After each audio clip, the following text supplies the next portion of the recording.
কিন্তু কি জিনিস একটা নিয়ে তর্ক কি করি বলো তো, একটা ক্রিটিসাইজ করি, হাসাহাসি করি, কিন্তু ব্রেস্ট ফিডিং করা শিশুর বিকাশের পক্ষে খুব খুব গুরুত্বপূর্ণ। প্রথমত কি জানো তো, ব্রেস্ট ফিডিং করা মানে মায়ের বুকের দুধকে কি বলা হয়, শিশুর প্রথম প্রতিষেধক বা টিকা, যেটা কি রোগ প্রতিরোধক ক্ষমতা বাড়ায়। শিশুর কি করে, রোগ প্রতিরোধক ক্ষমতা বাড়ায়, শিশুর হলো স্মৃতিশক্তি বাড়ায়, শিশুর কি করে, শিশুর ভিটামিনের এ ঘাটতি মেটায়, শিশুর যে বাচ্চাকালীন অবস্থায় বা শৈশব থাকাকালীন অবস্থায় যে ডায়াবেটিসের পরিমাণটা কমিয়ে দেয়। তারপর কি করায়, বাচ্চার স্কিনে যদি তুমি বাচ্চাকে যে জলে স্নান করাবে সেই জলের মধ্যে যদি বেশ একটু বুকের দুধ মিলিয়ে দাও, তাহলে স্কিনটা কি হয়, সফট থাকে। বুঝতে পারলে?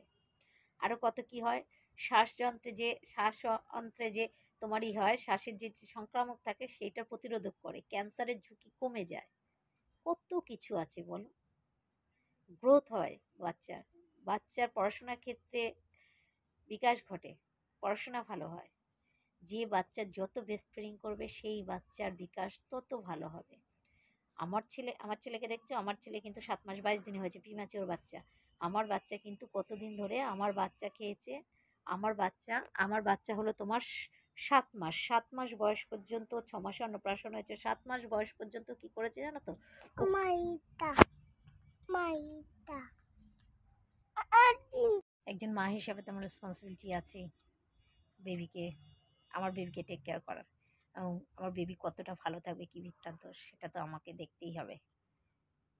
মাথার উপরে একমাত্র আমি এখন মা, আমি এখন ওর বাবা, সব কিছুই আমি। সুতরাং মাও আমি, বাবাও আমি, সব আমি। তাহলে আমাকে তো টেক কেয়ারটা আগেই করতে হবে না?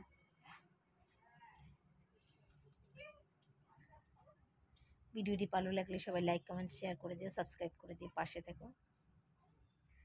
আমার চ্যানেলে ভিডিও দেখো, সবাই বুঝতে পারবে আমরা কোন সিচুয়েশনে আছি। পাশে থেকে ভালোবাসা দিয়ে পাশে থেকে, বুঝতে পারলে?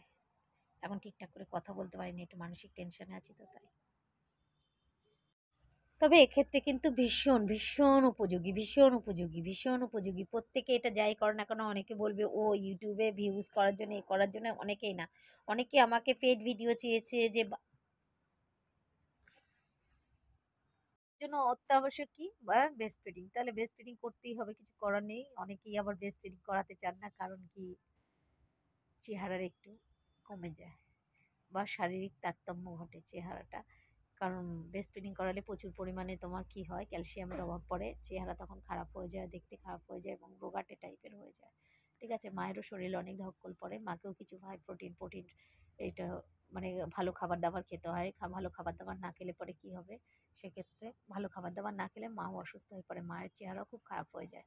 ঠিক আছে, মাকেও যত্ন নিতে হবে, মাকে যত্ন না নিলে তাহলে বেবি কী করে যত্ন নেবে, বেবি কী করে সুস্থ থাকবে, তাই না?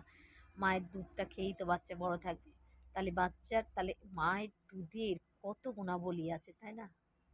মায়ের দুধ যদি একটা বাচ্চা কমপক্ষেও 6 মাস কন্টিনিউ যদি খায়, বাইরের খাবার যদি না খায়, সেই বাচ্চা কিন্তু একদম সুস্থ সবল। সে যতই রোগা হোক, যাই হোক না কেন, তার হাড়ে কথা বলবে, হাড়ের গ্রোথ সব এভরিথিং, কোনো কিছু সমস্যা নেই। তাহলে বোঝা যেতে পারে যে বলছে মায়ের দুধ, মায়ের যে শাল দুধটা, সেই শাল দুধটা হলো বাচ্চার জীবনের প্রথম টিকা বা প্রতিষেধক, যা রোগ প্রতিরোধক ক্ষমতা বাড়ায়।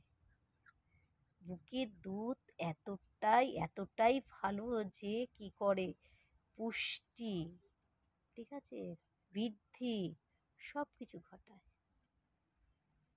তাহলে মাকেও যত্ন করতে হবে, শুধু বাচ্চাকে যত্ন করলে হবে না, মায়ের যত্নটাও তো করতে হবে। মায়ের যত্ন যদি না করো তাহলে কি করে হবে, তাই না?